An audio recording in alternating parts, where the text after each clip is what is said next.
안녕하세요, 여러분. 오늘도 어김없이 찾아온 사연 루틴의 시간입니다. 오늘의 사연 시작 전 구독과 좋아요를 눌러주시면 가정의 만복이 깃들기를 기원하겠습니다. 자, 그럼 오늘은 어떤 이야기를 들려드릴까요? 귀 기울여 들어보시죠. 밥 먹여주고 재워주는 것만 해도 감사해야지. 목소리가 차갑습니다. 얼음장처럼 차가운 아들의 목소리가 거실에 울려 퍼졌습니다. 늙으면 알아서 나가야 할 거 아니야. 내 등골 빼먹는 것도 모자라서 이제 용돈까지 뜯네. 그 순간이었습니다. 뺨을 때리는 소리가 거실에 쩡쩡 울렸습니다. 70세 박순자 씨, 그분은 뺨을 감싸쥐고 조용히 물었습니다. 알아서 나가라고. 아들 민수는 대답했습니다. 서슴없이, 망설임도 없이. 당연하지. 늙은이가 눈치가 있어야지. 언제까지 자식한테 빌부터 살 거야. 며느리 수지는 휴대폰을 들고 키득거렸습니다. 5살 손자 준노는 손뼉을 쳤습니다. 할머니 맞았다! 할머니 맞았다! 박순자 씨는 그 자리에 서서 부어오른 뺨을 만지며 생각했습니다. 30년이었다. 30년을 이렇게 살았다. 그날 그분은 결심했습니다. 30년간 숨겨온 진실을 이제는 드러낼 때가 왔다고. 그날은 추석 명절 첫날이었습니다. 새벽 5시 박순자 씨는 부엌에서 칼질을 하고 있었습니다. 물을 썰고 파를 다듬고 불고기 양념장을 만들었습니다. 명절 아침상에 올릴 음식들을 준비하느라 손이 쉴 틈이 없었어요. 손가락 마디가 욱신거렸지만 대수롭지 않게 여겼습니다. 어차피 늘 하던 일이니까. 거실에서는 아들 민수가 TV를 보고 있었습니다. 소파에 비스듬히 누워 리모컨을 이리저리 돌리고 있었어요. 순자 씨를 거들떠보지도 않더군요. 며느리 수지는 아직 방에서 나오지 않았습니다. 어젯밤 늦게까지 휴대폰을 하더니 10시가 다 되도록 늦잠을 자고 있었어요. 순자 씨는 혼자서 상을 차렸습니다. 불고기, 잡채, 나물 3가지, 전, 갈비찜까지. 새벽부터 4시간을 꼬박 써서 일했어요. 다리가 후들거렸지만 명절이니까 참았습니다. 그래, 명절인데. 아들 며느리 손자 앞에 제대로 된 상이라도 차려야지. 아침 10시가 되어서야 온 가족이 밥상 앞에 둘러앉았습니다. 민수가 숟가락을 들며 첫마디를 던졌어요. 엄마, 불고기가 좀 짜네. 순자 씨는 아무 말도 하지 않았습니다. 그냥 묵묵히 밥을 떴어요. 수진이 젓가락으로 나물을 콕콕 찌르며 덧붙였습니다. 어머니, 나물이 질어요. 이거 언제 무친 거예요? 목소리에 불평이 가득했습니다. 순자 씨는 여전히 아무 말도 하지 않았습니다. 70평생 이런 말에 익숙해져 있었으니까 그저 고개를 숙이고 밥을 먹었습니다. 밥을 다 먹을 무렵이었습니다. 순자 씨는 민수에게 조심스럽게 말을 꺼냈습니다. 민수야, 엄마 부탁 하나만 해도 되겠니? 민수가 휴대폰을 보며 건성으로 대답했어요. 뭔데요? 순자 씨는 손을 꼭 쥐며 말했습니다. 옛날에 김치 장사할 때 같이 일하던 김복순이 언니가 있었어. 그 언니가 며칠 전에 돌아가셨대. 내일이 장례식인데 부조금 10만 원만 줄 수 있겠니? 그 말을 하기 전에 순자 씨는 잠깐 제 방 옷장을 떠올렸습니다. 옷장 깊숙이 비닐에 쌓인 고급 정장이 있고 그 안쪽 서랍에는 30년 된 수첩이 있었어요. 그 수첩만 열면 이런 부탁을 안 해도 되는데. 하지만 순자 씨는 30년을 그렇게 살아왔어요. 조금만 더 참자. 아들이 내 돈 때문에 효도하는 건 싫다. 그게 그분의 신념이었거든요. 민수가 휴대폰에서 눈을 떼지 않고 말했습니다. 10만 원이요. 그때였습니다. 갑자기 수진이 코웃음을 쳤어요. 어머니, 분수를 아셔야지. 분수를. 용돈도 안 드리는데 부조금은 무슨. 수진의 목소리는 비아냥으로 가득했습니다. 순자 씨는 입술을 깨물었습니다. 평생 함께 고생한 언니 장례식에 가겠다는 게 그렇게 분수에 안 맞는 일인가요? 민수가 휴대폰을 내려놓더니 순자 씨를 째려봤습니다. 엄마, 얹혀 살면서 용돈이요. 밥 먹여주고 재워주는 것만 해도 감사해야지. 늙으면 알아서 나가야 할 거 아니야. 순자 씨는 숨이 턱 막혔습니다. 민수가 말을 이었어요. 아니, 엄마가 뭐가 있어야 부조를 하죠. 돈이 있어요? 뭐가 있어요? 순자 씨는 참다 못해 말했습니다. 내가 언제부터 그렇게 없는 사람이 됐니?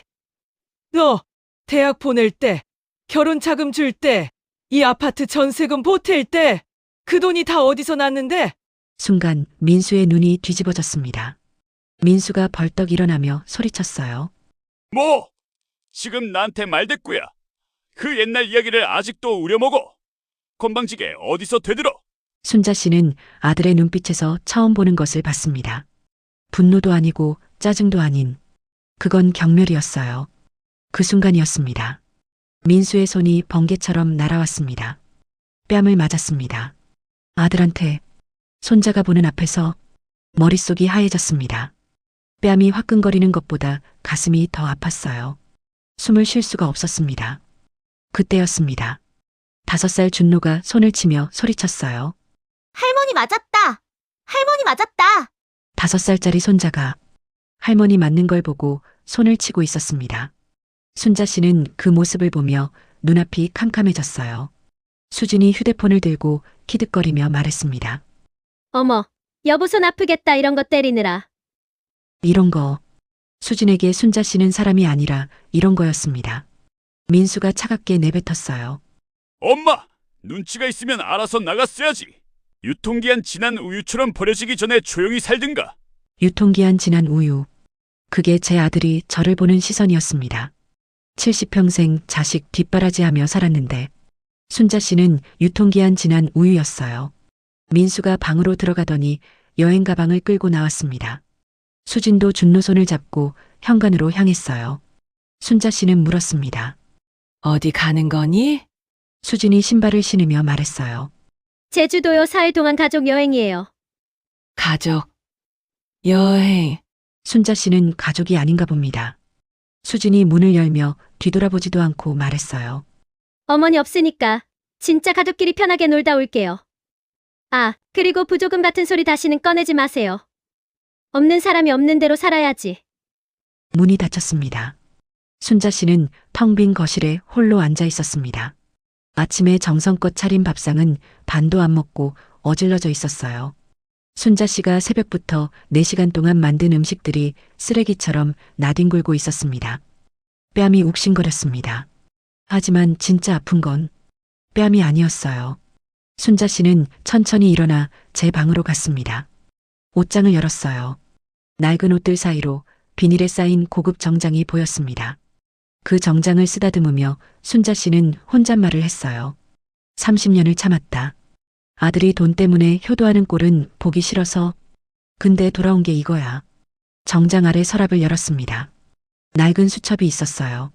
30년 동안 한 번도 열어보지 않은 수첩이었습니다. 수첩을 펼쳐 한 번호를 찾았습니다. 손가락이 떨렸어요.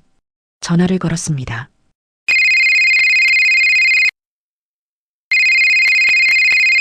신호음이 3번 울리고 누군가 받았습니다. 여보세요? 낯익은 목소리였습니다. 순자 씨는 입을 열었어요. 김비서. 나야. 전화기 너머로 잠깐 침묵이 흘렀습니다. 그러더니 김영호의 목소리가 떨리며 들려왔어요. 사모님 맞으십니까? 15년 만입니다. 순자 씨는 담담하게 말했습니다. 그래. 15년 만이지. 이제 그만하려고. 거머리 떼어내듯 그 집 정리해. 그리고 회사 일도 준비해줘. 김 비서가 급하게 물었습니다. 사모님, 무슨 일이 있으셨습니까? 순자 씨는 부어오른 뺨을 만지며 말했어요. 내가 키운 호랑이한테 물렸어. 30년 숨긴 게 이제 끝이 보이네. 김 비서가 단호하게 대답했습니다. 알겠습니다, 사모님. 내일 아침 바로 뵙겠습니다. 모든 걸 준비해 두겠습니다. 전화를 끊고 순자 씨는 창밖을 바라봤습니다. 어둠 속에 불빛들이 반짝이고 있었어요. 순자 씨는 중얼거렸습니다. 인수야, 내가 때린 건 엄마 뺨이 아니야. 30년 세월이야. 30년 전 1995년 겨울이었습니다. 순자 씨의 나이 40. 남편 강대수는 사업에 실패했습니다. 빚이 3억. 그 시절 3억이면 집 한 채 값이었어요. 어느 날 밤 대수는 순자 씨에게 말했습니다. 여보, 미안해. 나 며칠만 어디 좀 다녀올게. 그게 마지막이었습니다. 남편은 그 길로 집을 나갔고 다시는 돌아오지 않았어요. 남은 건 10살 민수와 3억의 빚뿐이었습니다. 다음 날부터 빚쟁이들이 찾아왔어요. 강대수 어디 갔어? 돈 내놔. 이 집 압류야. 다 가져갈 거야? 순자 씨는 어린 민수를 안고 창고로 도망쳤습니다. 허름한 창고였어요. 천장에서는 물이 샜고 바닥은 시멘트가 갈라져 있었습니다. 민수가 울며 물었어요. 엄마, 우리 집은요? 아빠는요? 순자 씨는 민수를 꼭 안으며 말했습니다. 괜찮아.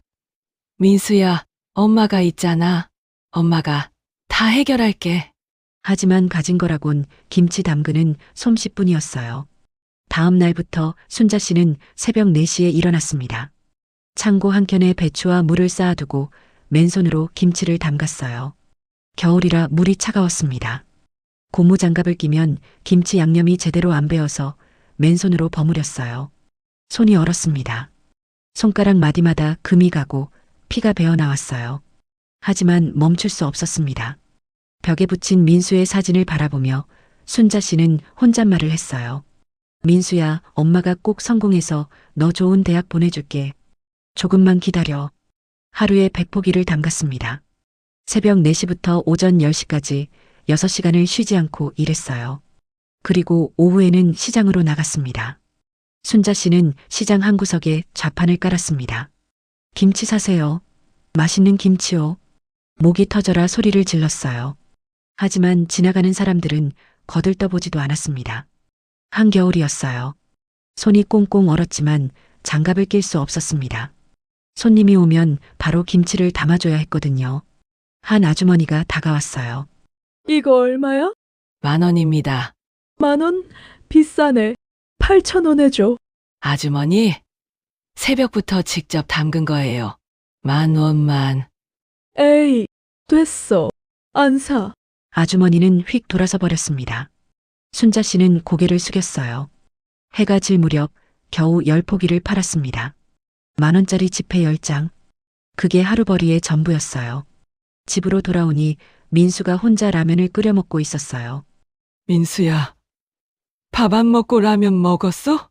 민수가 고개를 들며 웃었습니다. 엄마, 나 라면 좋아해. 다시 써. 10살짜리 아들이 엄마 걱정할까봐 거짓말을 하는 거였어요. 순자 씨는 돌아서서 눈물을 훔쳤습니다. 민수야, 미안해. 엄마가 무능해서. 그날 밤 잠든 민수 옆에서 일기를 썼어요. 오늘도 김치 100포기 담갔다. 손이 터져서 피가 났지만 민수 학원비 냈으니 됐다. 내 아들은 나처럼 고생 안 시킬 거다. 몇 달이 지났습니다. 순자 씨의 김치는 조금씩 입소문을 타기 시작했어요. 단골 손님이 생겼고 하루 매출이 조금씩 늘었습니다. 하지만 그게 문제였어요. 시장의 다른 상인들이 질투하기 시작한 겁니다. 특히 맞은편에서 김치를 파는 박씨 아줌마였어요. 어느 날 박씨 아줌마가 순자 씨 자판 앞에 왔습니다. 야, 박순자, 너 여기서 장사하면 안 돼.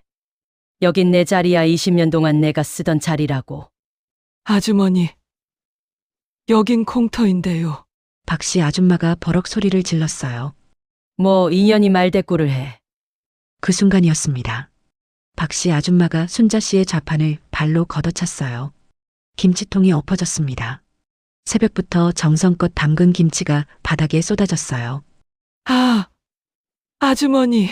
순자 씨는 무릎을 꿇고 김치를 주워 담았습니다. 손이 떨렸어요. 눈물이 났습니다. 하지만 참았습니다. 참아야 해. 민수 때문에. 참아야 해. 박씨 아줌마가 비웃으며 말했습니다. 다음부터 조심해. 여긴 내 구역이야. 몇 년이 흘렀습니다. 순자 씨의 김치는 점점 더 유명해졌어요. 단골 손님이 늘었고 어느 날 작은 식당에서 연락이 왔습니다. 아줌마, 김치 맛있다더니 진짜네. 우리 식당에 납품해줘요. 순자 씨는 기뻤습니다. 드디어 기회가 왔구나. 하지만 기쁨도 잠시. 식당 주인은 악덕이었어요. 납품 계약서에는 한 포기당 5,000원이라고 적혀 있었지만 실제로는 3,000원밖에 주지 않았습니다. 아저씨, 계약서에는 5,000원이라고. 뭐? 계약서? 그거 그냥 형식이야. 다른 데 가서 팔든가. 순자 씨는 입술을 깨물었어요. 다른 데라고 해봤자 여기밖에 없는데 결국 3,000원에 팔 수밖에 없었습니다. 더 심한 건 그 다음이었어요. 식당 주인이 김치를 받아들고는 트집을 잡기 시작했습니다. 이거 뭐야? 배추가 시들었잖아. 아저씨, 오늘 아침에 담근 건데요. 닥쳐! 이런 거 갖다 팔아! 식당 주인이 김치통을 던졌어요. 김치가 바닥에 쏟아졌습니다. 순자 씨는 또다시 무릎을 꿇고 김치를 주워 담았어요. 손이 떨렸습니다. 눈물이 났습니다. 하지만 참았습니다. 민수 학원비 내일까지 내야 하는데 그날 저녁 집으로 돌아온 순자 씨는 지갑을 열었습니다. 10,000원짜리 지폐 3장. 그게 전부였어요. 민수의 학원비는 50,000원이었습니다. 20,000원이 부족했어요. 순자 씨는 옷장을 뒤졌습니다. 낡은 옷들 사이에서 비상금 봉투를 찾아냈어요. 안에 10,000원짜리 지폐 2장이 들어있었습니다. 이제 진짜 한 푼도 없네. 하지만 학원비는 내야 했어요. 다음 날 순자 씨는 학원에 갔습니다. 학원 선생님에게 돈을 내며 말했어요. 선생님, 우리 민수 잘 부탁드려요. 네, 어머니. 민수 공부 열심히 해요. 걱정 마세요. 순자 씨는 웃으며 고개를 숙였습니다. 하지만 속으로는 울고 있었어요. 민수야, 엄마가 이렇게라도 해서 너 대학 보낼 거야. 조금만 기다려. 몇 년이 또 흘렀습니다. 순자 씨의 김치는 이제 시장을 넘어 소문이 났어요. 어느 날 대형마트에서 연락이 왔습니다. 박순자 씨, 김치 샘플 받아봤는데요. 정식 납품 계약하고 싶습니다. 가슴이 벅찼어요. 드디어 빛이 보이는구나. 순자 씨는 대형마트와 계약을 맺었습니다. 한 달에 1,000포기. 그건 지금까지와는 차원이 다른 규모였어요. 순자 씨는 직원을 뽑기 시작했습니다. 창고를 공장으로 바꿨어요. 회사 이름도 지었습니다. 순자식품. 하지만 순자 씨는 민수에게 말하지 않았어요. 민수야, 엄마 장사 좀 돼. 걱정 마. 그게 전부였습니다. 왜 숨겼냐고요? 순자 씨는 민수가 돈 때문에 효도하는 걸 보고 싶지 않았어요. 스스로 노력해서 성공했다는 자부심을 갖게 해주고 싶어. 그래서 회사가 커질수록 순자 씨는 더 가난한 척했습니다. 낡은 옷만 입고 허름한 음식만 먹고 아들 앞에서는 항상 쪼들리는 척을 했죠. 민수가 20살이 되던 해였습니다. 대학 입시 결과가 나왔어요. 엄마! 나 붙었어! 서울대 붙었어! 민수가 합격 통지서를 들고 뛰어들어왔어요. 20살 청년의 얼굴이 환하게 빛나고 있었습니다. 순자 씨는 가슴이 벅차올랐어요. 그래, 내 아들이 서울대를. 순자 씨는 품에서 봉투를 꺼냈어요. 등록금 400만 원이 든 봉투였습니다. 민수야, 이거 엄마가 김치 팔아서 모은 거야. 등록금 내? 민수가 봉투를 받아들더니 눈물을 글썽였어요. 엄마! 고마워. 나중에 크게 성공해서 엄마 꼭 호강시켜줄게. 민수가 순자 씨를 꼭 안았습니다. 그 순간이 가장 행복했어요. 내 아들이 내 품에서 울면서 고맙다고 할 때, 그게 엄마로서 받을 수 있는 최고의 선물이었습니다. 하지만 순자 씨는 몰랐어요. 그게 마지막 행복이 될 줄은. 민수가 30이 되던 해 여자를 데려왔습니다. 엄마! 소개할 사람이 있어! 수진이야! 결혼하려고! 수지는 화장을 진하게 하고 명품 가방을 들고 있었어요. 순자 씨를 보는 순간 수진의 눈빛이 변했습니다. 이 집 가난하네. 순자 씨는 그 눈빛을 놓치지 않았어요. 하지만 아들이 좋아하는 여자니까 참았습니다. 어서 와, 수진아. 우리 민수 잘 부탁해. 네, 어머니.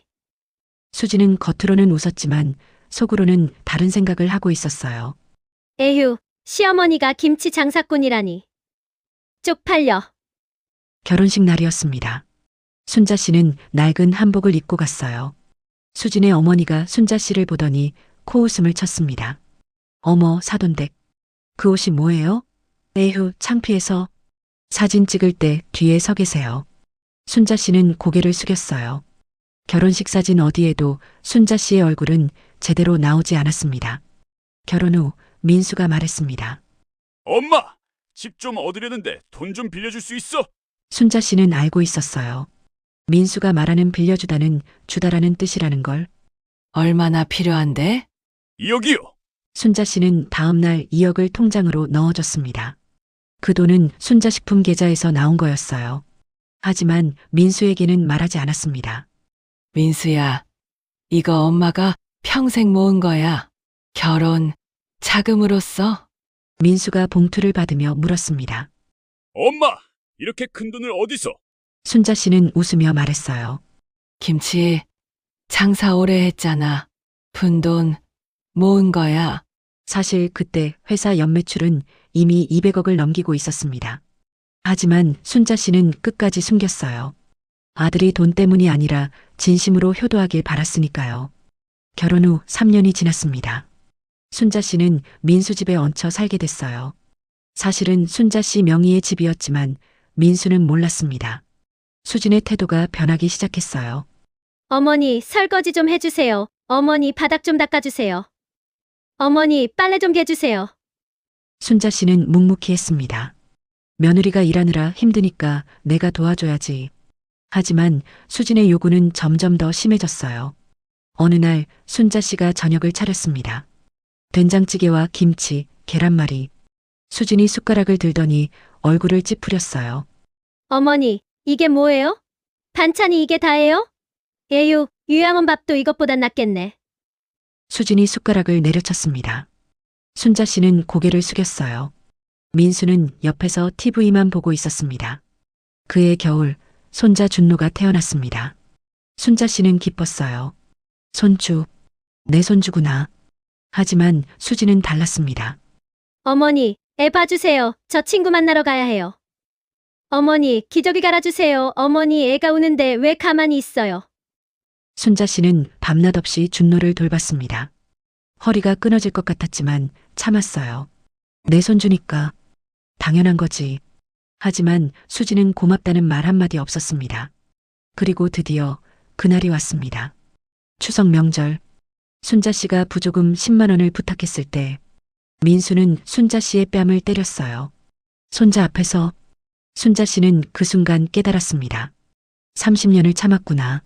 30년을 이렇게 당하면서 살았구나. 그리고 결심했어요. 이제 끝이야.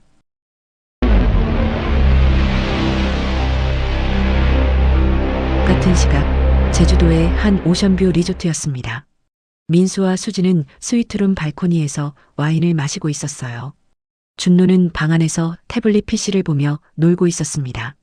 수진이 와인잔을 기울이며 말했어요. 여보, 역시 시어머니 없으니까 공기부터가 달라 숨이 트이는 것 같아. 민수가 고개를 끄덕였습니다. 그러게 집에 있으면 맨날 늙은이 냄새에 눈치까지 봐야 하니까 숨이 막혔는데. 수진이 휴대폰을 꺼내 화면을 보여줬습니다. 거기에는 요양원 사이트가 떠 있었어요. 여기 요양원이야. 시설 좋고 깨끗하대. 월 150만 원 정도 하는데. 민수가 화면을 들여다봤습니다. 요양원? 수진이 고개를 끄덕였어요. 응, 여행 다녀오면. 시어머니 여기 보내자. 집에 노인 냄새 진동해서 손님도 못 부르겠어. 준노 친구들 엄마가 오면 뭐라고 하겠어? 민수가 잠시 망설였습니다. 글쎄, 그래도 엄마인데. 수진이 눈을 지그시 떴어요. 뭐? 엄마? 당신 엄마가 우리한테 해준 게 뭐가 있어? 얹혀 살면서 눈치밥축 내고. 준노한테 이상한 소리나 하고 유통기한 지난 우유는 상하기 전에 치워야 해. 민수가 한숨을 쉬었어요. 알았어. 다녀와서 알아보자. 수진이 만족스러운 표정으로 와인잔을 들었습니다. 잘 생각했어. 엄마 요양원 보내면 우리도 편하고 엄마도 편하고. 거기 가면 또래 친구들이랑 놀 수 있잖아. 민수가 와인잔을 부딪히며 말했어요. 그래, 엄마도 거기 가면 좋아하실 거야. 두 사람은 와인을 마시며 웃었습니다. 창밖으로는 푸른 바다가 펼쳐져 있었어요. 같은 시각 서울. 순자 씨는 빈집에 홀로 남아 있었습니다. 거실 식탁 위에는 아침에 차린 음식들이 반도 안 먹고 어질러져 있었어요. 순자 씨는 천천히 제 방으로 걸어갔습니다. 방문을 닫고 옷장을 열었어요. 낡은 옷들이 걸려 있었습니다. 10년은 좋게 입은 것 같은 추리닝, 색이 바랜 블라우스. 순자 씨는 그 옷들을 하나씩 치우기 시작했어요. 그리고 옷장 맨 안쪽 비닐에 쌓인 물건을 꺼냈습니다. 고급 정장이었어요. 검은색 샤넬 정장. 30년 전 순자식품이 처음 대형마트와 계약했을 때 맞춰 입었던 옷이었습니다. 순자 씨는 비닐을 벗기고 정장을 쓰다듬었어요. 30년을 이걸 숨기고 살았구나. 정장 아래 서랍이 하나 있었습니다. 순자 씨는 서랍을 열었어요. 안에는 낡은 수첩 하나와 명함 몇 장이 들어 있었습니다. 수첩을 펼쳤습니다. 첫 페이지에 이름과 전화번호가 적혀 있었어요. 김영우 비서실장 핸드폰 번호. 순자 씨는 수첩을 쥔 손이 떨렸습니다. 15년 동안 한 번도 연락하지 않았지. 순자 씨는 수첩을 덮고 다시 옷장을 뒤졌어요. 그리고 또 다른 서류 봉투를 꺼냈습니다. 봉투 안에는 등기부등본이 들어 있었어요. 소재지, 서울시 강남구. 소유자, 박순자. 민수가 살고 있는 아파트. 그 아파트의 진짜 주인은 박순자였습니다. 순자 씨는 서류를 바라보며 쓴웃음을 지었어요. 30년 전에 내가 산 집이야. 민수 명의로 세입자 등록만 해준 거지. 그런데 그 집에서 나한테 얹혀 살면서라고 했어. 유통기한 지난 우유라고 했어. 순자 씨의 눈빛이 변했습니다. 슬픔이 사라지고 그 자리에 무언가 차가운 것이 자리 잡았어요. 순자 씨는 서류를 들고 거실로 나왔습니다. 그리고 민수 부부의 방문 앞에 섰어요. 문을 열었습니다. 깔끔하게 정돈된 방이었어요.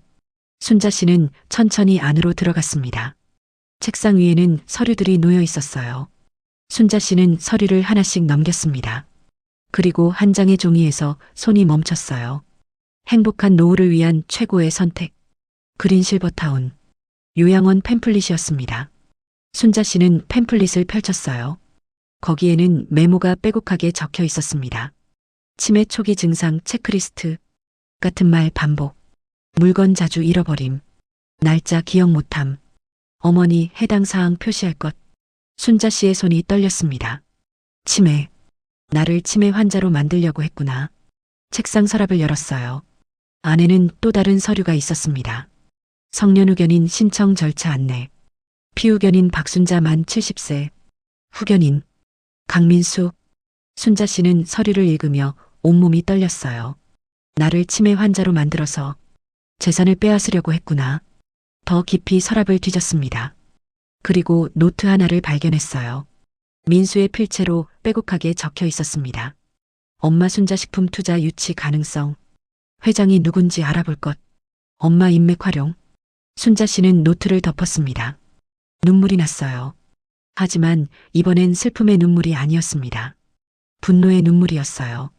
30년을 속았구나. 순자 씨는 노트를 들고 거실로 나왔습니다. 그리고 휴대폰을 꺼내 전화를 걸었어요. 김 비서. 나야.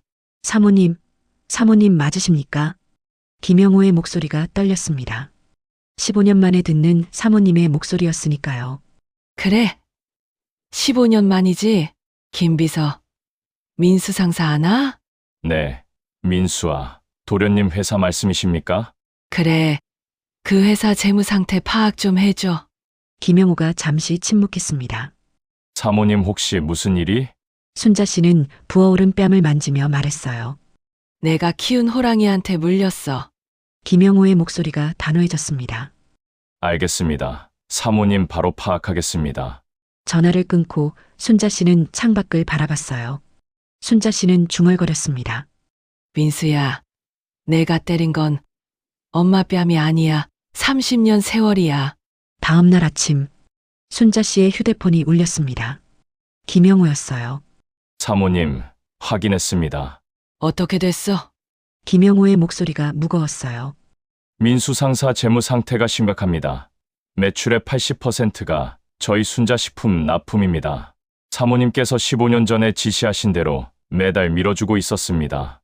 순자 씨는 눈을 감았어요. 그래. 내가 시킨 거지. 김영호가 말을 이었습니다. 문제는 지출입니다. 명품 가방, 해외여행, 골프장 이용료, 전부 며느님 명의로 긁혀 있습니다. 회사 자금을 개인 용도로 빼돌린 겁니다. 작년 한 해만 3억입니다. 순자 씨의 손이 주먹을 쥐었어요. 3억. 김영호가 덧붙였습니다. 그리고 더 심각한 게 있습니다. 민수 상사가 최근 사채업자에게 10억을 빌렸습니다. 순자식품의 투자 유치 제안을 하려고 했던 것 같습니다. 순자 씨는 허탈하게 웃음이 나왔어요. 그래. 얘 회사에 얹혀 산다고 뺨 때린 그 손으로 내 회사에 손 벌리러 온다. 김영우가 조심스럽게 물었습니다. 사모님, 어떻게 하시겠습니까? 순자 씨는 잠시 침묵했습니다. 그리고 단호하게 말했어요.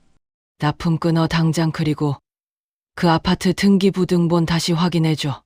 내 명에 맞는지. 네, 사모님. 순자 씨는 덧붙였습니다. 15년 만에 부탁 하나 하자. 김 비서, 그 집 처리하고 회사 일도 준비해줘. 내일 출근할게. 김영우의 목소리가 떨렸어요. 사모님께서 직접 복귀하시겠다는 말씀이십니까? 순자 씨는 고개를 끄덕였어요.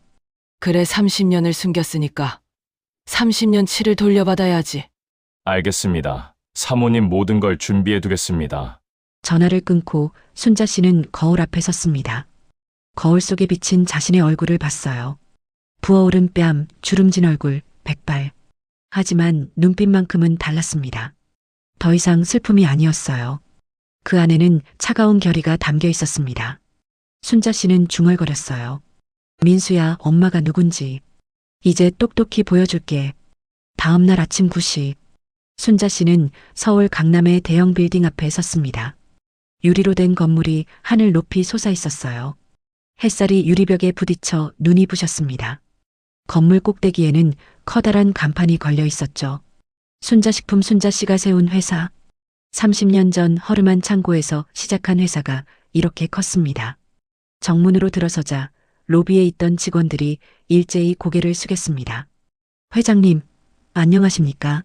회장님, 오랜만에 뵙겠습니다. 인사소리가 로비에 울려 퍼졌어요. 15년 만에 듣는 소리였습니다. 엘리베이터 앞에서 김영우가 기다리고 있었습니다. 머리가 하얗게 센 68 노인이었지만 눈빛만큼은 40년 전 그대로였어요. 김영우가 허리를 깊이 숙이며 말했습니다. 사모님, 오시느라 고생하셨습니다. 순자 씨는 고개를 끄덕였어요. 김 비서, 오랜만이야. 얼굴이 많이 늙었네. 김영우가 씁쓸하게 웃었습니다. 사모님도 고생이 많으셨습니다. 어제 전화 받고 밤새 잠을 못 잤습니다. 엘리베이터를 타고 25층으로 올라갔습니다. 회장실 문이 열렸어요. 넓은 방 한가운데 커다란 책상이 있었고 통창 너머로 시내가 한눈에 내려다 보였습니다. 순자 씨는 회장 의자에 앉았습니다. 15년 만에 앉아보는 자리였어요. 김영우가 서류 뭉치를 책상 위에 올려놓으며 말했습니다. 사모님, 지난 30년간의 회사 현황입니다. 순자 씨는 서류를 한 장씩 넘겼어요. 연매출 500억 원, 전국 대리점 300개, 직원 800명. 순자 씨가 새벽 김치 장사로 시작한 회사가 이렇게 컸습니다. 김영우가 설명을 이어갔어요. 사모님께서 15년 전에 경영 일선에서 물러나신 후에도 회사는 꾸준히 성장했습니다. 작년에는 동남아 수출도 시작했고요. 순자 씨는 고개를 끄덕였습니다. 수고했어. 김 비서, 내가 없는 동안 회사 잘 지켜줬네. 김영우가 고개를 숙였어요. 아닙니다. 사모님이 세워주신 기반이 튼튼했기 때문입니다. 순자 씨는 서류를 내려놓으며 물었습니다. 민수 회사 서류는? 김영우의 표정이 굳어졌어요. 잠시 망설이더니 다른 서류 뭉치를 꺼냈습니다. 민수 상사 현황입니다. 사모님께서 보시기엔 좀 불편하실 수도 있습니다. 순자 씨는 서류를 받아들었어요. 민수 상사 연매출 50억 원, 직원 20명. 겉으로 보기엔 그럭저럭 굴러가는 중소기업이었습니다. 하지만 다음 장을 넘기자 눈이 휘둥그레졌어요. 거기에는 순자식품 납품 현황. 월 3억 원, 연 36억 원. 민수 상사 총매출 대비 비율 72%. 김영우가 조심스럽게 말했습니다. 민수 상사 매출의 대부분이 저희 회사 납품입니다. 사모님께서 15년 전에 지시하신 대로 매달 밀어주고 있었습니다. 순자 씨는 서류를 쥔 손에 힘이 들어갔어요. 그래, 내가 시킨 거지. 아들이 사업한다고 할 때 몰래 도와주라고 했으니까. 김영우가 말을 이었습니다. 문제는 이겁니다. 다음 페이지를 넘겼어요. 그곳에는 사용 내역이 적혀 있었습니다. 법인카드 사용 내역, 샤넬 가방 350만 원 이수진, 하와이 여행 경비 800만 원, 이수진 골프장 이용료 200만 원 이수진, 전부 며느리 수진 이름으로 긁힌 것들이었어요. 김영호가 한숨을 쉬며 말했습니다. 회사 자금을 개인 용도로 빼돌리고 있습니다. 이 속도면 1년 안에 부도가 납니다. 순자 씨는 서리를 덮었습니다. 가슴이 답답해졌어요. 내가 몰래 밀어준 돈으로 며느리가 명품 사고 해외여행 다녔다니. 김영호가 또 다른 서리를 내밀었습니다. 그리고 이건 어제 확인한 건데 민수 상사가 최근 사채업자에게 10억을 빌렸습니다. 순자식품의 투자 유치 제안을 하려고 했던 것 같습니다. 순자 씨는 허탈하게 웃음이 나왔어요. 그래. 내 회사에 얹혀 산다고 뺨 때린 그 손으로 내 회사에 손 벌리러 온다. 순자 씨는 창밖을 바라봤습니다. 서울 시내의 빌딩들이 빽빽하게 늘어서 있었어요. 30년 전 생각이 났습니다. 아들에게 돈 때문에 효도받고 싶지 않다. 스스로 성공했다는 자부심을 갖게 해주고 싶다. 그래서 회사가 커질수록 더 가난한 척했어요. 낡은 옷만 입고 허름한 음식만 먹고 아들 집에 얹혀 사는 늙은이 행세를 했습니다. 돌아온 게 뭐였죠? 손자 앞에서 맞은 뺨이었습니다. 순자 씨는 김영호에게 말했어요. 김 비서, 민수가 투자 제안하러 오면 내가 직접 만날 거야. 김영호가 조심스럽게 물었습니다.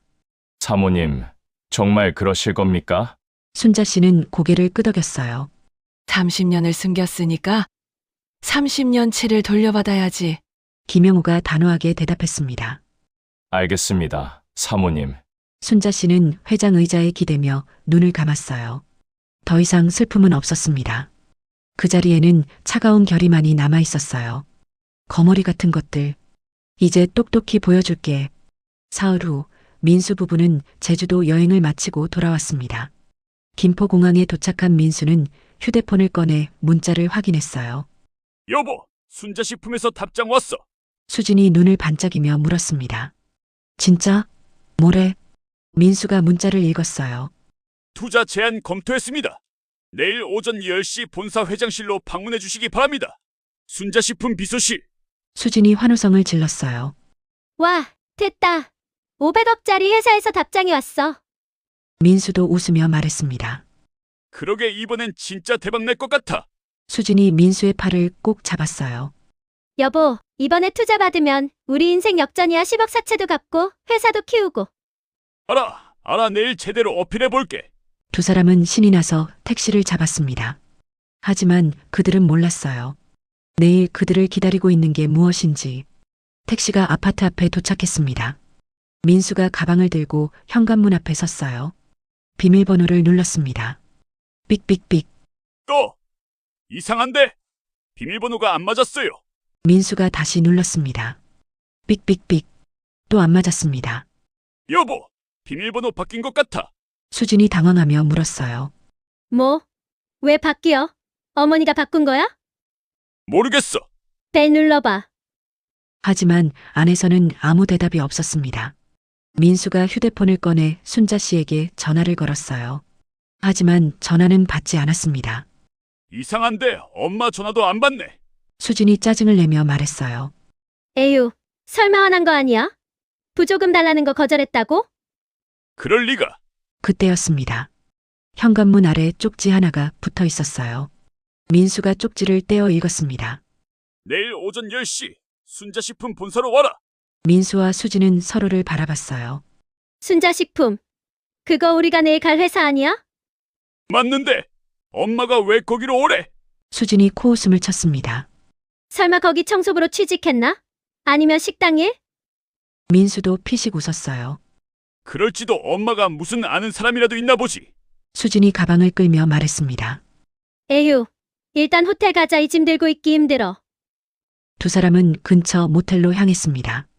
그들은 몰랐어요. 내일 그들을 기다리고 있는 게 무엇인지. 다음 날 오전, 민수 부부는 순자식품 본사 앞에 섰습니다. 유리로 된 거대한 빌딩이 하늘 높이 솟아 있었어요. 민수가 고개를 들어 건물을 올려다봤습니다. 와, 생각보다 크네. 수진이 선글라스를 밀어 올리며 말했어요. 그러니까 역시 500억짜리 회사는 다르네.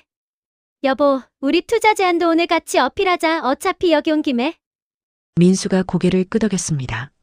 그래, 회장님 만나면 한번 제대로 어필해 볼게. 두 사람은 빌딩 안으로 들어갔어요. 로비는 넓고 깨끗했습니다. 정장 입은 직원들이 바쁘게 오가고 있었어요. 민수가 안내 데스크로 다가갔습니다. 안녕하세요. 민수상사 대표 강민수입니다. 회장님 뵈러 왔습니다. 투자 제안으로요. 안내 데스크 직원이 컴퓨터를 확인하더니 고개를 끄덕였어요. 네, 예약 확인됐습니다. 25층 회장실로 올라가시면 됩니다. 비서실에서 안내해 드릴 겁니다. 민수 부부는 엘리베이터를 탔습니다. 25개의 층을 올라가는 동안 민수는 투자 제안서를 다시 훑어봤어요. 수지는 휴대폰으로 셀카를 찍고 있었습니다. 여보, 나 여기 사진 찍어도 되지? 인스타에 올려야지. 남편 큰 계약 앞두고 내조 중 이러면서. 민수가 고개를 저었어요. 계약 성사되면 그때 올려. 엘리베이터 문이 열렸습니다. 비서실 직원이 기다리고 있었어요. 강민수 사장님이시죠? 회장님께서 기다리고 계십니다. 이쪽으로 오시죠. 민수 부부는 직원을 따라 복도를 걸었습니다. 복도 양쪽에는 순자식품의 역사를 보여주는 사진들이 걸려 있었어요. 사진 속에는 김치 공장, 대리점, 수출 현장 등이 담겨 있었습니다. 하지만 이상하게도 회장 얼굴은 한 장도 없었어요. 회장실 앞에 도착했습니다. 묵직한 나무 문이었어요. 직원이 문을 두드렸습니다. 회장님, 손님 모시고 왔습니다. 안에서 낯익은 목소리가 들려왔어요. 들어와라. 문이 열렸습니다. 민수가 먼저 들어갔어요. 활짝 웃는 얼굴로 고개를 숙이며 인사했습니다. 안녕하십니까. 회장님 민수상사 대표 강민수입니다. 오늘 좋은 제안을 가지고. 말이 뚝 끊겼습니다. 민수의 눈이 휘둥그레졌어요. 입이 반쯤 벌어졌습니다. 회장 의자에 앉아 있는 사람은 바로 순자 씨였거든요. 고급 샤넬 정장을 입고 머리를 단정하게 올린 순자 씨. 더 이상 얹혀 사는 늙은이가 아니었어요. 수진이 뒤따라 들어오다가 똑같이 얼어붙었습니다. 어머니. 순자 씨는 천천히 일어났어요. 책상을 돌아 민수 앞에 섰습니다. 어서 와라. 민수야. 민수의 얼굴이 창백해졌습니다. 손에 들고 있던 서류가 바닥에 떨어졌어요. 엄마가 왜 여기에? 이게 무슨? 순자 씨는 바닥에 떨어진 서류를 집어들었습니다. 투자 유치 제안서 가져왔다며? 어디 한번 보자. 민수가 뒷걸음질 쳤어요. 엄마, 장난치는 거지? 이거 몰래 카메라야? 뭐야 이게? 순자 씨는 서류를 펼쳐 읽기 시작했어요. 민수상사 사업 확장 계획. 투자 금액 10억 원. 순자 씨가 서류를 내려놓으며 말했습니다. 장난? 30년 동안 장난친 건 나야. 너한테 가난한 척, 없는 척, 얹혀 사는 척. 수진이 더듬거리며 말했어요. 어머니가 회장이라니. 이게 무슨 말도 안 되는. 순자 씨는 수진을 똑바로 쳐다봤습니다. 뭐가 말이 안 돼? 너희들이 거머리라 부르며 뺨을 때렸던 내가 사실은 너희 인생 전체를 사고도 남을 회사의 주인이야. 순자 씨는 손가락으로 창밖을 가리켰어요. 연매출 500억 원, 직원 800명, 전국 대리점 300개 이게 다 내 거야. 민수의 무릎이 풀렸습니다. 털썩 바닥에 주저앉았어요. 말도 안 돼. 그럼 그동안. 순자 씨는 책상으로 돌아가 서류 뭉치를 집어들었어요. 민수야, 민수 상사 매출 80%가 어디서 나오는지 알아? 민수가 고개를 들었습니다. 순자 씨가 서류를 민수 앞에 던졌어요. 우리 회사 납품이야. 내가 15년 동안 몰래 밀어준 거야. 서류가 바닥에 흩어졌습니다. 민수가 떨리는 손으로 서류를 집어들었어요. 서류에는 이렇게 적혀 있었습니다. 순자식품 납품 현황. 월 3억 원. 연 36억 원. 민수상사 총매출 대비 비율 72%. 민수의 얼굴이 흑빛으로 변했어요. 순자 씨가 말을 이었습니다. 그리고 내가 사는 그 아파트. 내 명의야. 내 돈으로 산 내 집이야. 순자 씨는 또 다른 서류를 던졌어요. 등기부등본이었습니다. 봐, 소유자 박순자. 30년 전에 내가 사서 내 이름으로 세입자 등록해준 거야. 민수가 떨리는 손으로 등기부등본을 집어들었습니다. 확인하더니 손에서 힘이 빠졌어요. 이게 진짜. 순자 씨는 차갑게 말했습니다. 늘 곁에 있으니까 당연한 줄 알았지? 숨 쉬는 것처럼 당연한 줄 알았지? 이제 숨이 막혀봐야 공기가 얼마나 소중한지 알게 될 거다. 수진이 갑자기 태도를 바꿨습니다. 무릎을 꿇더니 순자 씨의 손을 잡으려고 했어요. 어머니, 그동안 제가 잘못했어요. 제가 눈이 멀었어요. 앞으로 잘할게요, 어머니. 순자 씨는 수진의 손을 확 뿌리쳤습니다. 염치가 있으면 그런 소리가 나와? 입이 10개라도 할 말이 없을 짓을 해놓고 순자 씨는 또 다른 서류를 꺼냈어요. 이런 거 때리느라 손 아프겠다. 그게 며느리 입에서 나올 소리야? 수진의 얼굴이 새빨개졌어요. 순자 씨는 서류를 수진 앞에 던졌습니다. 요양원 팸플릿 5장, 치매 초기, 증상 체크리스트 다 봤어. 나를 치매, 환자로 몰아서 요양원에 쳐넣으려고 했지? 낯짝도 두꺼워. 그 짓을 해놓고 이제 와서 잘하겠다고? 수진이 바닥에 이마를 박으며 빌었어요. 죄송해요, 어머니. 제가 잘못했어요. 한 번만 봐주세요. 순자 씨는 그 모습을 냉정하게 내려다봤습니다. 그리고 이건 뭐지? 순자 씨는 책상으로 돌아가 또 다른 서류를 꺼냈어요. 법인카드 사용 내역이 빼곡히 적혀 있었습니다.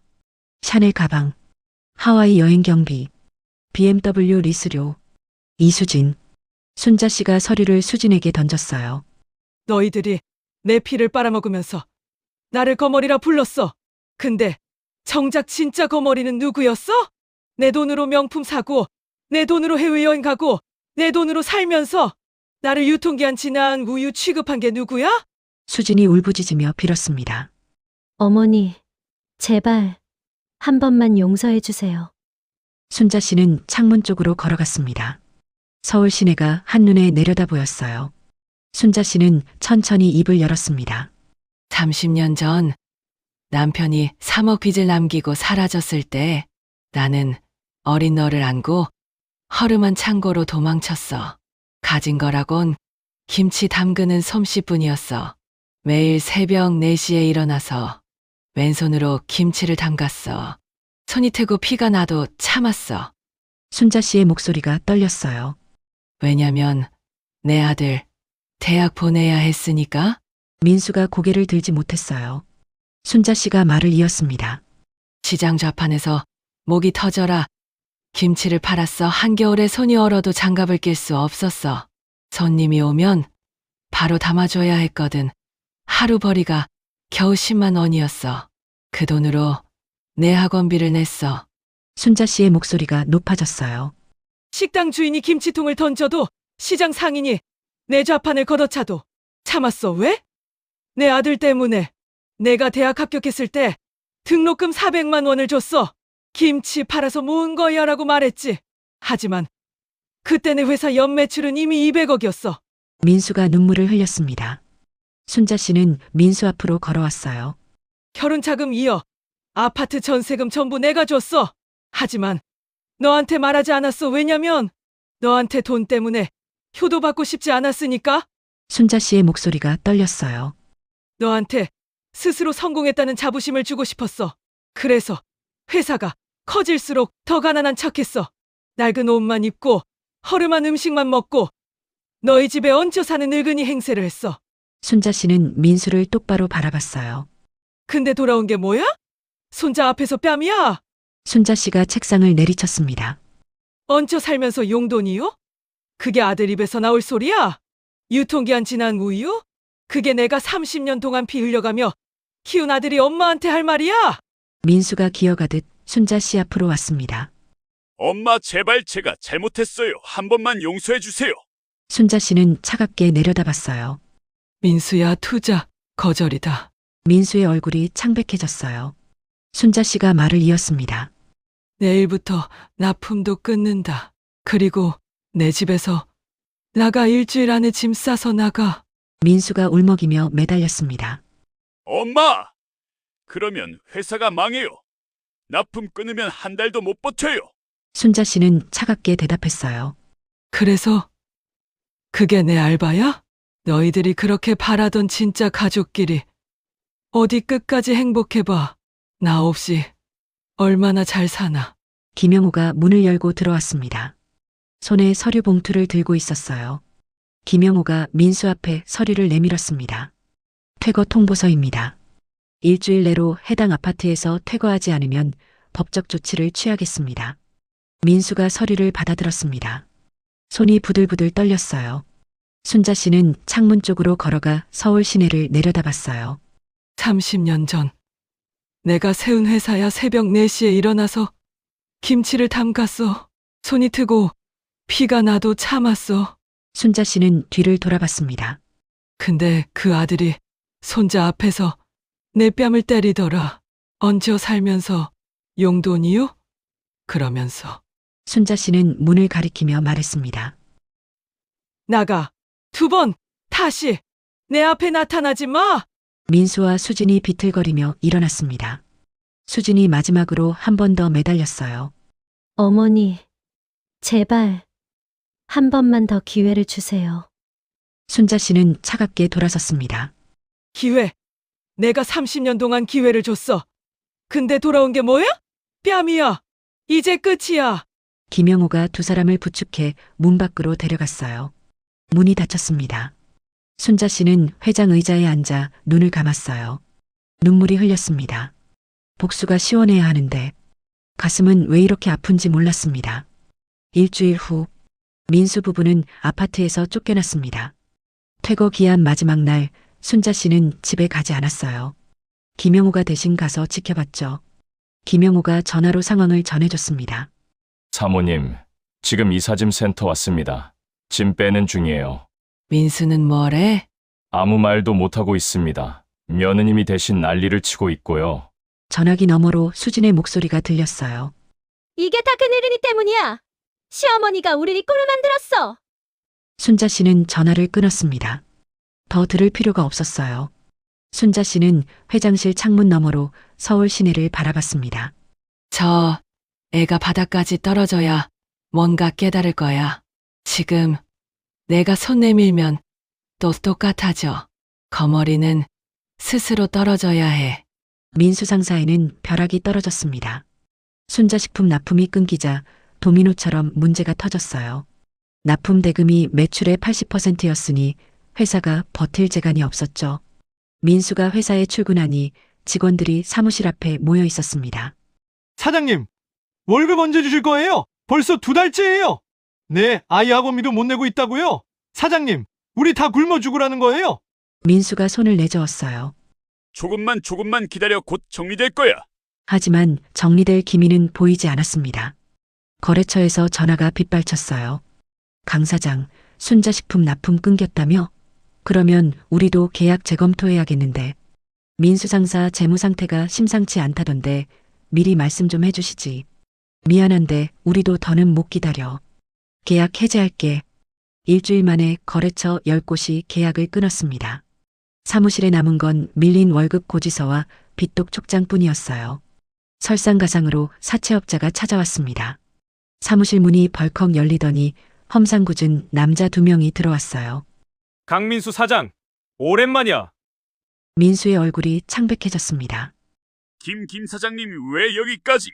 사채업자 김 사장이 책상 위에 서류를 탁 내려놓았어요. 10억 언제 갚을 거야? 이자만 벌써 3억이야. 합쳐서 13억. 민수가 더듬거리며 말했습니다. 한 달만 더 시간을 주시면. 김 사장이 피식 웃었어요. 한 달! 지난달에도 그랬잖아. 그 전달에도 그래오. 강 사장, 나도 바보는 아니야. 김 사장이 민수의 멱살을 잡았습니다. 일주일 안에 안 갚으면 집이고 회사고 전부 압류야. 그리고 사기죄로 고소할 거야. 각오해. 사채업자들이 나간 후 민수는 빈 사무실에 홀로 앉아 있었습니다. 손이 부들부들 떨렸어요. 1년이 지났습니다. 민수 상사는 결국 부도가 났어요. 사채업자의 고소로 민수는 법원에 섰습니다. 판사가 판결문을 읽었습니다. 피고인 강민수는 사기방조 혐의로 징역 1년에 집행유예 2년을 선고합니다. 민수는 고개를 떨궜어요. 45년 인생에 정과 기록이 생긴 겁니다. 법원을 나서는 민수의 발걸음은 천근만근이었습니다. 회사는 부도가 났고 빚은 13억으로 불어났어요. 신용불량자가 됐습니다. 취직을 하려 해도 정과 기록 때문에 어디서도 받아주지 않았어요. 결국 민수가 찾은 일은 배달 대행이었습니다. 한여름 땡볕에 오토바이를 몰았어요. 치킨, 족발, 피자. 닥치는 대로 배달했습니다. 헬멧 속으로 땀이 줄줄 흘렀어요.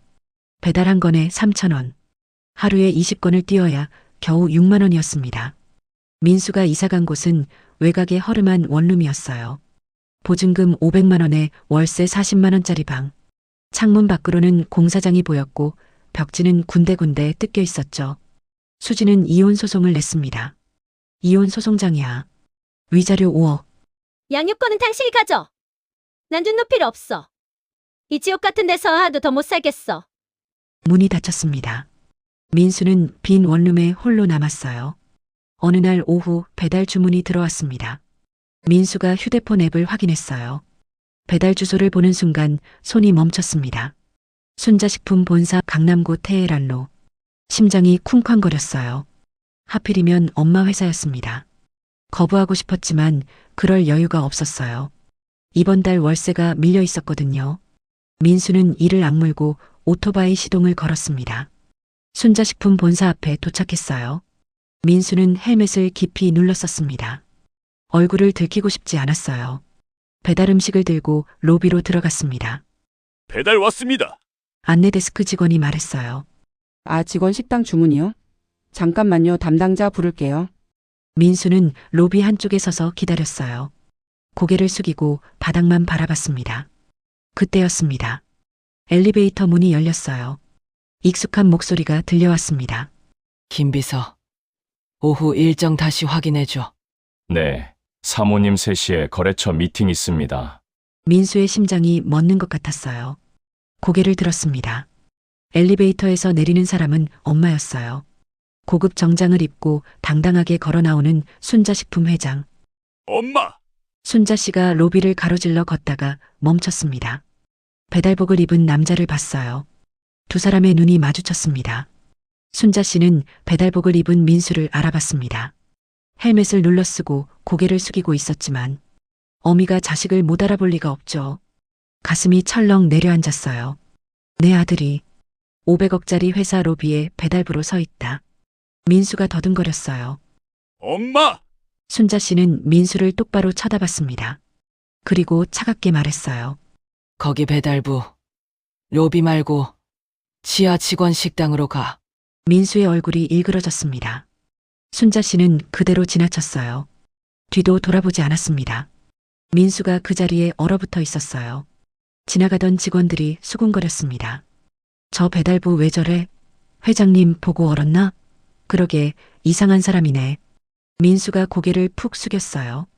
배달 음식을 들고 지하로 내려가는 민수의 뒷모습. 순자 씨는 엘리베이터를 타고 회장실로 올라갔습니다. 김영우가 조심스럽게 물었어요. 사모님, 괜찮으십니까? 순자 씨는 창밖을 바라보며 말했습니다. 저게 내가 30년 키운 아들이야. 새벽 4시에 김치 담그면서 우리 민수 대학 보내야지 했던 그 아들. 김영우가 아무 말도 하지 못했어요. 순자 씨는 말을 이었습니다. 500억짜리 회사 로비에 배달부로 오다니. 순자 씨는 눈가를 훔쳤어요. 내가 차려줬던 건 밥이 아니라 내 영혼이었어. 근데 그 아들이 내 뺨을 때렸어. 손자 앞에서. 김영우가 조용히 말했습니다. 사모님, 너무 마음 쓰지 마십시오. 순자 씨는 고개를 저었어요. 마음이 안 쓰이면 그게 엄마겠어? 아프지. 죽을 만큼 아프지. 근데 이건 내가 키운 호랑이한테 물린 거야. 내가 감당해야지. 배달을 마치고 나온 민수는 순자식품 건물 앞 벤치에 주저앉았습니다. 하늘을 올려다봤어요. 그때 누군가 다가오는 기척이 느껴졌어요. 김영우였습니다. 민수야! 민수가 고개를 들었습니다. 김영우가 한참 동안 민수를 내려다보다가 입을 열었습니다. 너 진짜 몰랐어? 내 회사 납품 15년 동안 누가 밀어줬는지, 내가 살던 아파트 누가 사줬는지, 내 대학 등록금, 결혼 자금, 전부 어디서 나왔는지. 민수가 입술을 깨물었어요. 김영우가 말을 이었습니다. 늘 곁에 있으니까 당연한 줄 알았지. 숨 쉬는 것처럼 당연한 줄 알았지. 민수가 고개를 더 숙였어요. 저 몰랐습니다. 엄마가 왜 그걸 숨기셨는지. 김영호의 목소리가 날카로워졌습니다. 내 엄마는 내가 스스로 성공했다는 자부심을 갖길 바랐어. 돈 때문에 효도받기 싫다고 했어. 그래서 30년 동안 가난한 척했어. 낡은 옷 입고 허름한 밥 먹으면서. 민수의 어깨가 떨리기 시작했어요. 김영호가 한 걸음 다가섰습니다. 내 엄마가 새벽 4시에 김치 담글 때 손이 얼마나 트고 갈라졌는지 알아? 피가 나도 멈추지 않았어. 우리 민수 대학 보내야지 그러면서. 그런 엄마한테 돌아온 게 뭐야? 손자 앞에서 뺨이야. 얹혀 살면서 용돈이요. 그게 아들 입에서 나올 소리야? 민수의 무릎이 꺾였어요. 벤치 앞 바닥에 무릎을 꿇었습니다. 제가 나쁜 놈입니다. 짐승만도 못한 놈입니다. 저는 사람도 아닙니다. 민수가 땅바닥에 이마를 박았어요. 흐느끼는 소리가 새어나왔습니다. 김영호가 한참 동안 민수를 내려다봤습니다. 민수, 내 엄마가 아프다 너 때문에 밤마다 운다. 그래도 내가 바닥까지 떨어져야 뭔가 깨달을 거라고 참고 있어.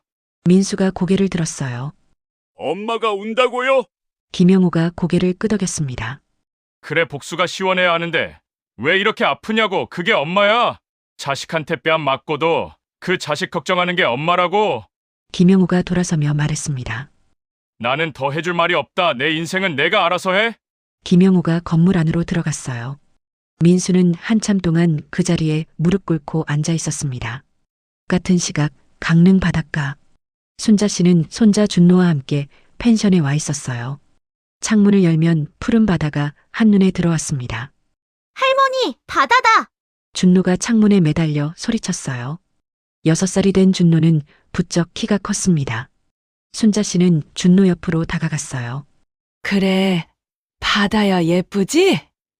준노가 고개를 끄덕였습니다. 할머니, 우리 바닷가 가자. 조개 주우러 가자. 순자 씨는 웃으며 대답했어요. 그래, 가자 신발 신어. 해변을 걸었습니다. 파도가 밀려왔다 밀려갔어요.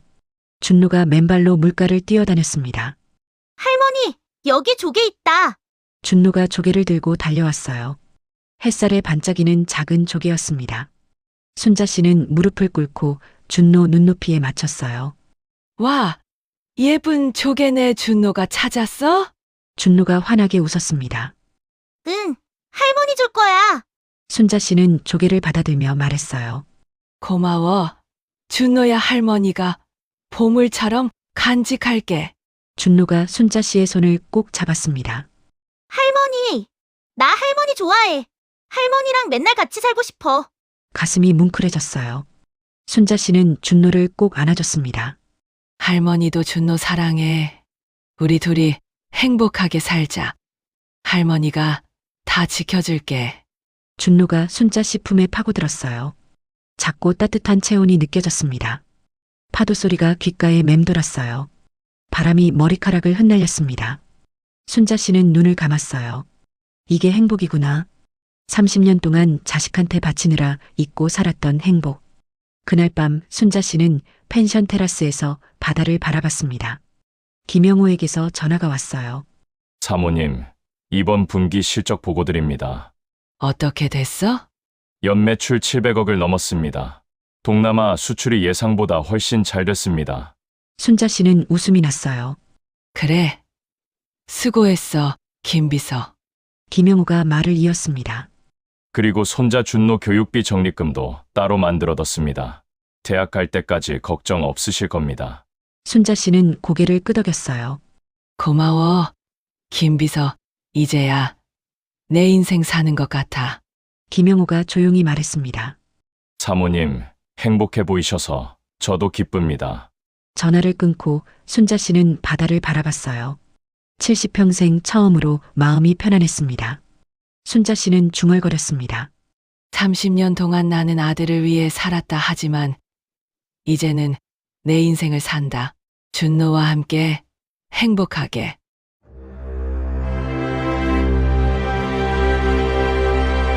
파도 소리가 귓가에 맴돌았어요. 별이 하늘에 반짝였습니다. 순자 씨는 웃으며 말했습니다.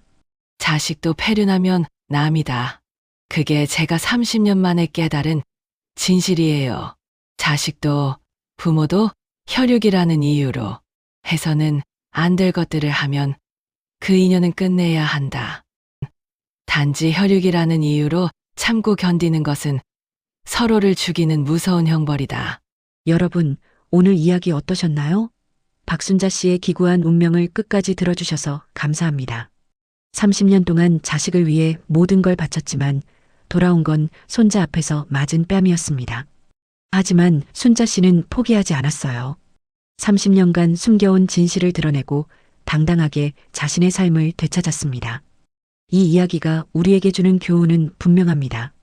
첫째, 참는 것이 미덕은 아닙니다. 나 자신을 먼저 귀하게 여길 때 세상도 비로소 나를 귀하게 대해줍니다. 둘째, 가족이라는 이름으로 당신의 삶을 당연하게 여기는 사람이 있다면 그 관계를 돌아보세요. 셋째, 자식이 효도하면 부모고 패륜하면 남입니다. 피가 섞였다고 모든 걸 참아야 하는 건 아닙니다. 가슴이 뻥 뚫리셨다면 구독과 좋아요 부탁드려요. 알림 설정까지 해주시면 더욱 감사하겠습니다. 다음에도 더 기막힌 사연으로 찾아뵙겠습니다. 여러분, 항상 건강하시고 행복하세요.